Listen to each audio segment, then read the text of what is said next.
Breaking news. এবার Facebook পোস্টে সবাইকে যে অনুরোধ জানালেন তাসকিন, বিস্তারিত দেখুন পুরো ভিডিওতে।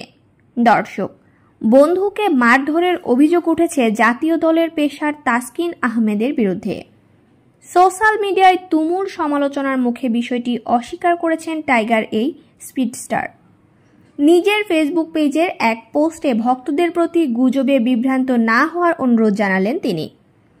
গুজবে বিভ্রান্ত না হওয়ার বার্তা দিয়ে তাসকিন আহমেদ বলেন, সবাইকে অনুরোধ, গুজবে বিভ্রান্ত হবেন না। আমি আমার ছোটবেলার বন্ধুর গায়ে হাত তুলেছি, এমন একটা ঘটনায় অনেক কিছুই ঘটে যাচ্ছে। আমার মনে হয় এমন গুজবে কান দিয়ে বিব্রত হবেন না এবং অন্য কেউ বিভ্রান্ত করবেন না। আরও যোগ করেন, এটা আমার বা আমার পরিবার ও বন্ধুর জন্য সম্মানজনক নয়।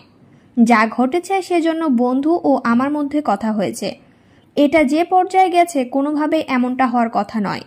শুধু একটা কথাই বলতে চাই, বিষয়টা অন্য, বাস্তবতা ভিন্ন, মিথ্যা বানোয়াট ও উদ্দেশ্য প্রণোদিত।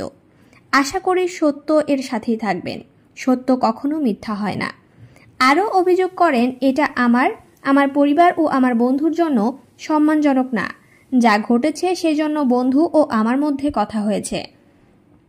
এটা যে পর্যায়ে গেছে কোনোভাবেই এমনটা হওয়ার কথা নয়।